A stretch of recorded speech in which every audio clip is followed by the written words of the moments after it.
Halo guys. Nah, sekarang kita mau belajar gerak dasar, gerak batang ya Pak? Iya, Atau bahasa kerennya flow dari pohon. iya. Nah, sebenarnya apa sih Pak maksudnya gerak dasar tuh?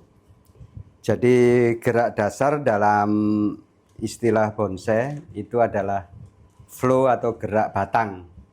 Nah ini kalau kita lihat anting putri ini, jadi dari pangkal kelilingnya ini, kiri kanan, nah kemudian dia bergerak sampai ke atas nih, top flow-nya. Oke, Itu yang disebut flow. bentar, kita coba zoom. Inian. Oke. Nah, kita lebih detail nih sekarang. Gimana Pak geraknya tadi? Jadi yang dinamakan gerak batang atau flow itu dimulai dari batang bawah ini, pas di atas akar itu sampai top flow. Top flow-nya ini kalau saya lihat dari konsepnya ini ada di sini nih. Habis di situ artinya ya Pak? Iya, itu top flow-nya ada di sini karena di sini ini nanti mahkota. Oke. Nah, kalau misalnya pinggul tuh termasuknya akar nggak sih, Pak? Pinggul yang mana itu? Pinggul yang Mana? di atas akar itu. Di atas akar. Iya. Termasuk Dia akar atau batang masuknya komponennya? itu batang. Oh, udah batang Udah ya? batang. Karena Jadi keluar. pokoknya di atasnya akar itu udah batang. Jadi di beberapa kasus ada yang akar difungsikan, divisualisasikan sebagai batang, itu ada. Dan itu sah di bonsai, nggak masalah. Nah ini kemudian kalau kita perhatikan ini konsepnya pohon pandangan dekat. Ini bentuk informal. Jadi batang atau flow yang belok, istilahnya berliku istilahnya, itu sampai atasnya. Dan atasnya itu pas nanti di tengah ini kalau kita lihat garisnya.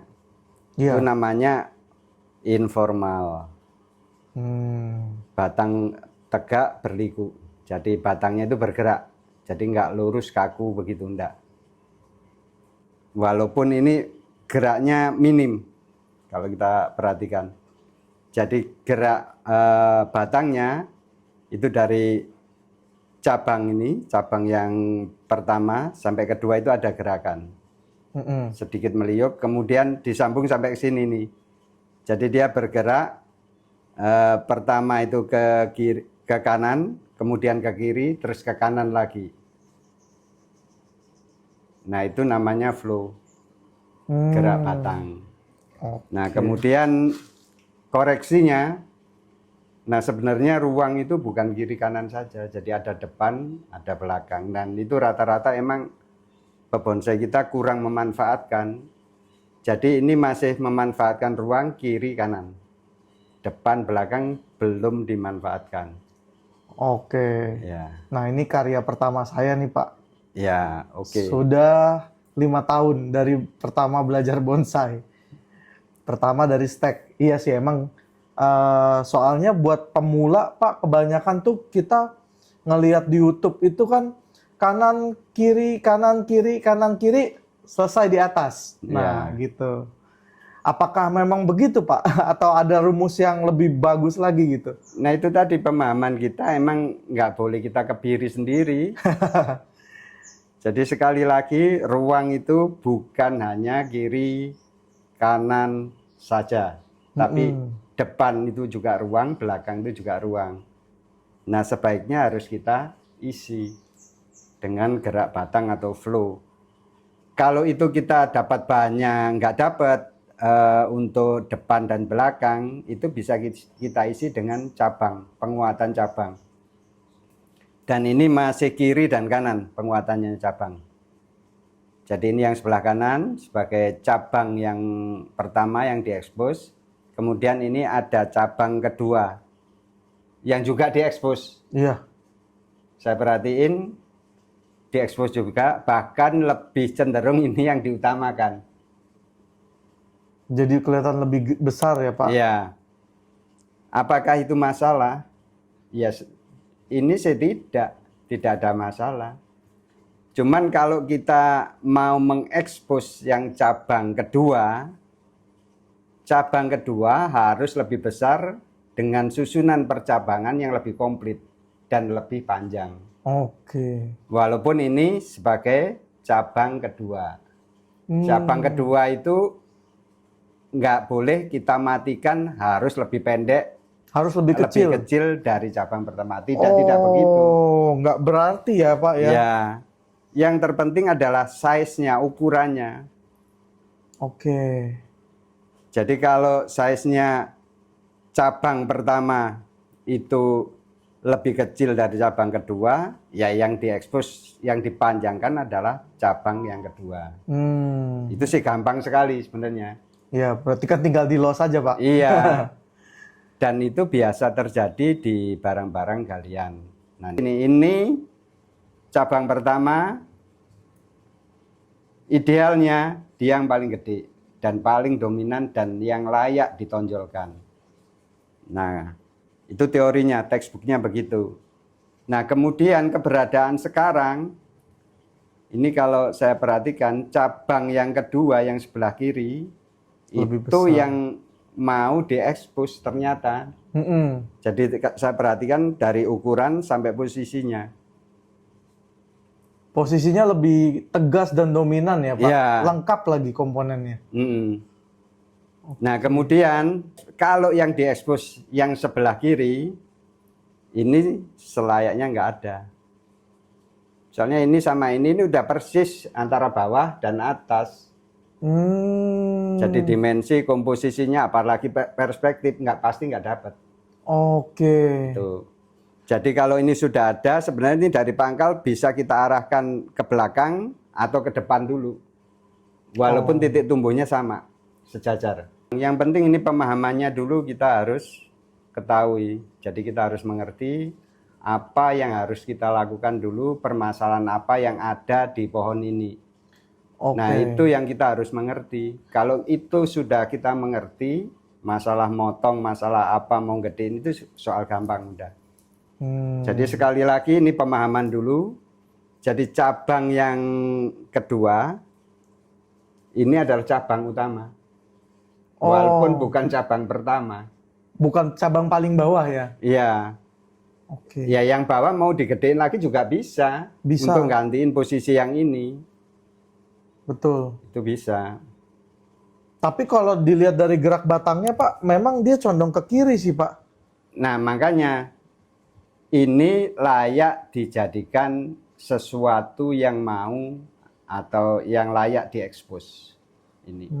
Kalau lihat dari gerak batangnya sampai di sini, bukan yang ini yang diekspos, tapi ini. Ini nanti yang diekspos. Nah, berarti kalau kita mau ekspos yang kiri, apakah yang kanan harus hilang, Pak? Tidak hilang, cuman dia nggak boleh dominan secara ukuran dan secara kekomplitan percabangannya. Jadi susunan percabangannya. Jadi ini yang lebih kuat. Dan ini dimungkinkan lagi untuk ada semi mahkota. Iya. Dari sini ini. Nah, itu sih. Makanya ini kan ganggu, ini pasti ganggu. Iya sih Pak. Ya. Jadi mentok ya ke atas ya. Ya.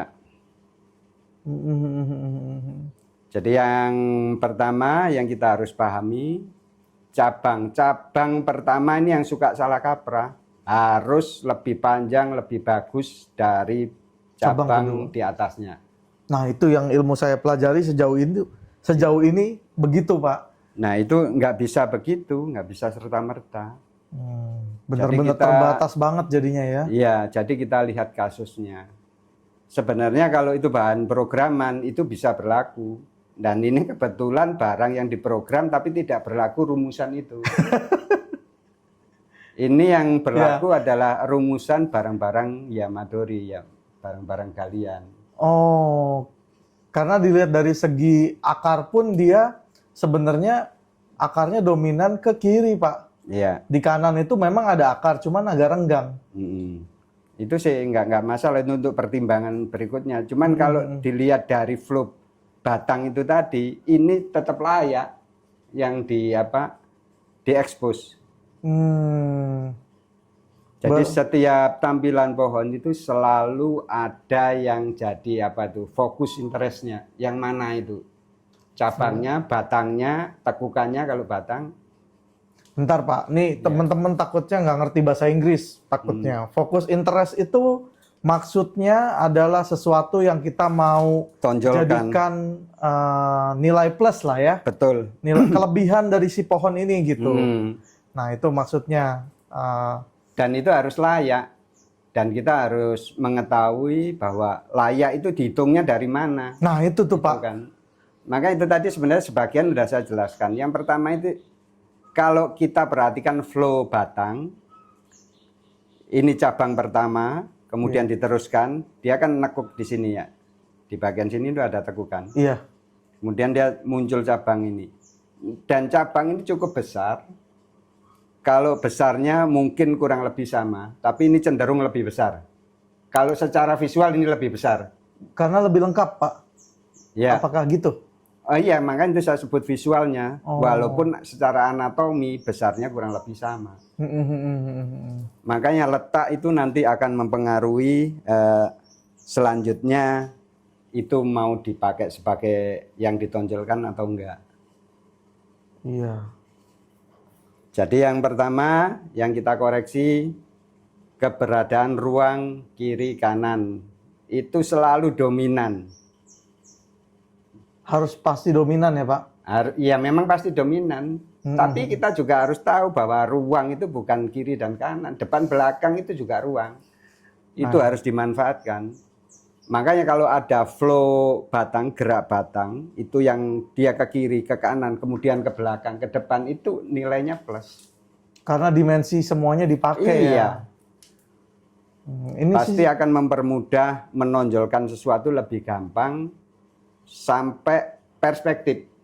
Oke. Perspektif sebenarnya paling sulit kalau kita pakainya cuma kiri kanan.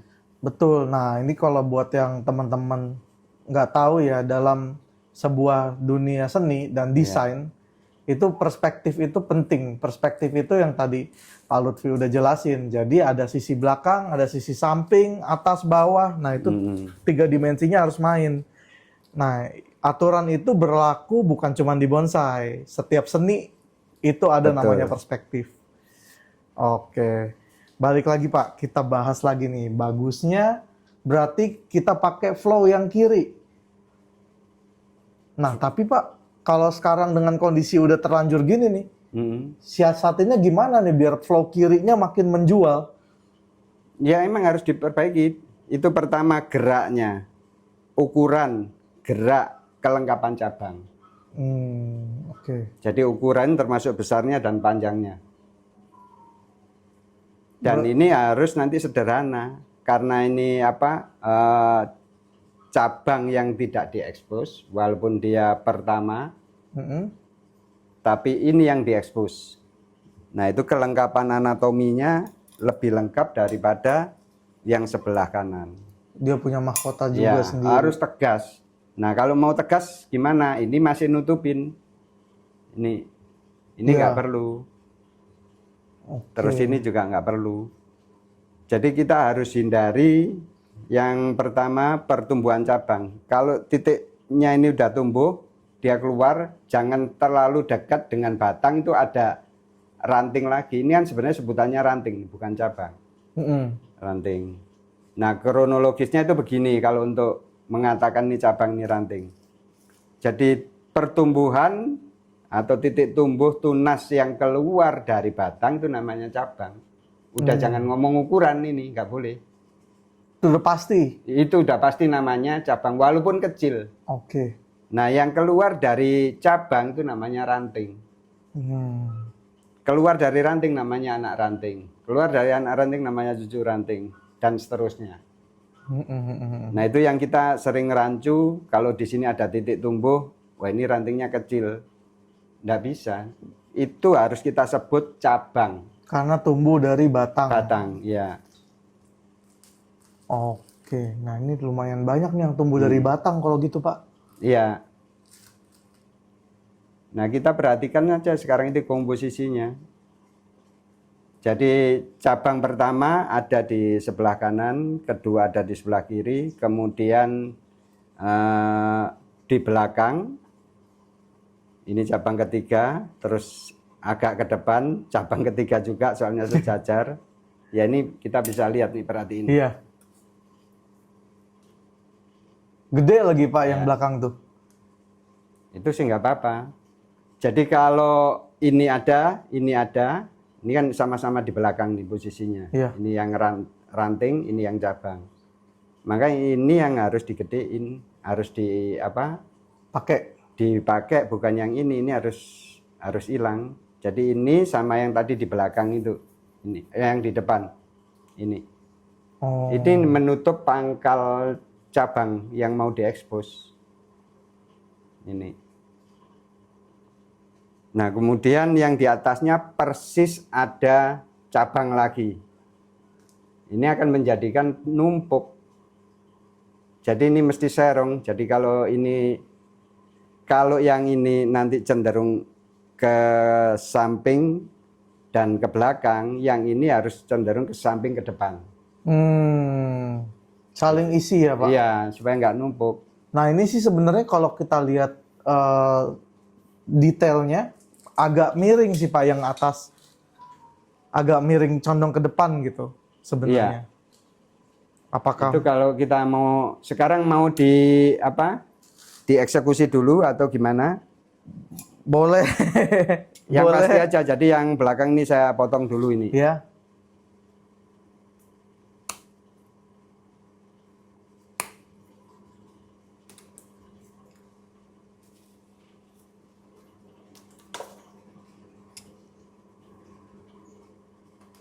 Sama yang depan berarti Pak? Iya.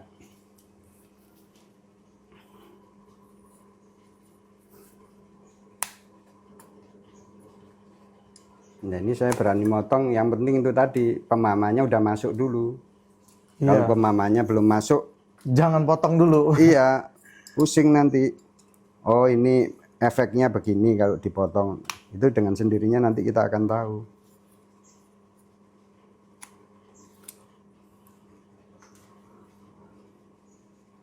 Nah ini setelah dipotong ranting depan belakang. Jadi flow cabangnya itu jadi kelihatan. Jadi yang ini kita juga harus tahu efek. Yang ini kebetulan dulunya pernah dipotong. Iya, jendol. Jendol ya.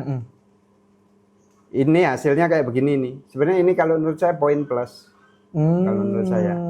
Nggak selalu yang jendol tuh poinnya poin minus. Termasuk keberadaan ini. Ini nanti kalau dia nutup jadi kayak begini nih. Itu namanya efek dari pemotongan. Pemotongannya kayak apa yang punya. Ini kan potongan rata. Sebenarnya ini yang harus dihindari. Tapi tetap ini berefek plus kalau menurut saya ini. Ini masalah teknik aja. Nah, sekarang kita perhatikan lagi susunan. Jadi setelah ranting ini hilang, belakang hilang, nah gerak dasarnya ini, flow cabang ini mulai kelihatan. Walaupun di sini agak ngejendel, istilahnya di sini. Iya. Nah ini makanya ini potongan ini saya kurang rapi, nanti tinggal dirapiin supaya gerak arahnya ke sana itu jadi tegas. Nah kemudian yang ini kan posisinya di atas. Ini. Ya. Jadi dia setelah turun, nah ini ya, ini kan turun arah ke belakang nih, agak naik ke belakang, kemudian turun, kemudian naik. Ini sebenarnya udah dinamis, cuman masih dihalangin antara ini sama ini aja. Ini sebenarnya salah satunya mesti dikorbanin supaya flow ininya tegas, kayak ini flow batang itu. Iya. Jadi flow itu tidak berlaku hanya pada batang aja. Cabang itu punya flow. Sampai ranting pun punya flow. Nah itu yang kita harus ngerti. Berarti udah nggak, kan ada aturan tuh Pak. Jadi dari satu pecah jadi dua, kita pakai dua. Nggak selalu berarti ya? Nggak selalu, tapi rumusan itu perlu untuk teknik. Tapi kalau pemahaman nggak bisa begitu. Iya. Jadi teknik itu perlu dijelaskan lagi, ditafsirkan lagi dengan pemahaman. Supaya nanti kalau kita praktek kita nggak salah. Nah, oke. Berarti kalau kita mau cari flow, Ya. berarti kan pertimbangannya antara yang di depan dan yang di tengah. Yang Kalau- kasus ini tadi ya, Iya. cabang ini. Jadi ini sama ini maksudnya. Iya. Iya. Nah, dari sisi menjual, lebih menjual mana Pak? Apakah kita lanjut yang bawah? Sebenarnya enggak, yang flow-nya, kalau saya pertimbangannya flow-nya ini harus tegas dulu. Flow ini sebenarnya berapa? Tabrakan. Bukan bertabrakan Pak ya. Dikacaukan oleh ini, Yang tengah ya? yang tengah. Nah. Ini yang masalah artinya. Saya rasa juga begitu. Kalau Terlalu yang numpuk ini ya. sih nggak masalah. Ini malah bantu geraknya ini. Jadi ada titik balik. Jadi ini kan ke depan. Heeh. Ini sebenarnya kalau ini dipotong, jadi dia ke belakang. Artinya dia dinamis, ke belakang, ke atas, kemudian turun lagi. Nah itu ada irama istilahnya di situ. Oke, mungkin teman-teman masih bingung nih. Karena baru dipotong kan. Wah, kok jadi begini gitu loh. Udah mendingan kita rapihin dulu deh. Nanti teman-teman ngeliat gimana. Flow-nya lebih enak mana. Ya ini sekarang udah dipilihin, jadi cabang-cabang yang kita perkirakan itu tidak bermanfaat, malah mengganggu, itu kita buang. Jadi masih ada bekasnya ini. Jadi yang pertama, yang ini tadi yang posisi di depan, kemudian yang di belakang, belakangnya persis ini, kemudian yang di bawah, untuk cabang yang mau diekspos ini. Nah, yang tadi kita sudah bahas tentang flow batangnya. Nah, flow itu bukan hanya pada batang. Jadi cabang pun punya flow, termasuk ini. Jadi ini kita tegaskan flow cabang ini. Nah, ini top flow-nya ada di sini nih. Jadi ini masuknya di ranting ini. Nah, ranting ini top flow-nya ada di sini nih.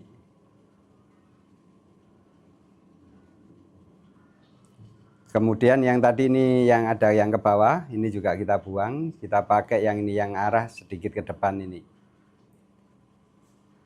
Jadi ini cabang yang mau kita ekspos. Jadi kita tegaskan flow-nya seperti apa, kelebihannya. Nah ini termasuk dengan pertama ini ya, ini membuang ranting yang tidak perlu. 1, 2, 3. Jadi sebenarnya ini udah kelihatan lagi lebih jelas flow-nya. Ini yang cabang kedua, tapi yang cabang mau diekspos. Nah kemudian cabang yang pertama ini kita buang, yang ini tadi muncul ke belakang, ke atas ke belakang. Ini juga kita buang. Kemudian ini yang ke samping ini, ke samping ke depan. Ini juga kita buang total, habis. Kemudian kita pakai flow yang ini agak sedikit ke atas, kemudian diturunin ini. Nah, yang untuk cabang pertama ini kita dapat gerakan. Jadi setelah ini dibuang, itu ada gerakan. Kemudian setelah ini dibuang, ada gerakan lagi. Jadi lebih dinamis di sini. Cuman ini nanti nggak bisa terlalu panjang, paling seginian ini. Yang panjang adalah yang ini tetap. Jadi panjangnya ini mungkin sekitar 1,5-nya panjangnya ini. Karena ini yang mau diekspos. Nah kemudian cabang yang lain. Ini ada yang tadi tumpang tindih sama cabang yang mau diekspos. Ini masih ada bekasnya, kita buang. Langsung kita rapikan. Nah kemudian efeknya flow batangnya jadi kelihatan. Kemudian penetapan top flow. top flow-nya tadi itu sini lurus, terlalu panjang lehernya karena ruasnya panjang pertumbuhannya. Jadi kemungkinan besar kita pakai yang ini, yang berlawanan arah dengan ini. Perlunya apa berlawanan arah? Supaya ruang di sini cukup. Karena ini yang mau diekspos. Itu yang biasa kita sebut dengan kontraflow. Jadi kalau mahkota masih pakai ini nanti akan cenderung sempit ruangnya. Jadi mesti pakai yang di sini nih, yang berlawanan arah. Tapi tetap tidak merubah gaya. Jadi sekarang sudah lebih ada kepastian untuk susunan percabangan. Jadi cabang yang pertama ini menghasilkan tambahan gerak karena ada beberapa yang dipotong. Jadi geraknya bertambah walaupun tidak ditekuk. Kemudian yang cabang mau diekspos ini jadi lebih jelas geraknya.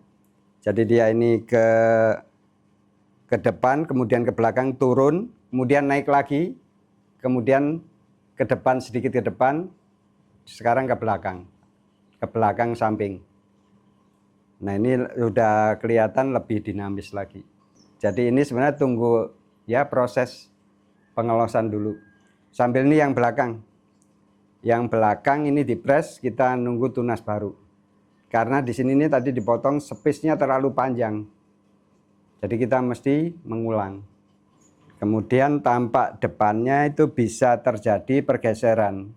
Jadi kita kalau menetapkan depannya mana, kalau itu masih proses, itu masih sifatnya perkiraan. Jadi depan itu bisa dari sisi sini, bisa tetap dari tengah, bisa agak ke kiri.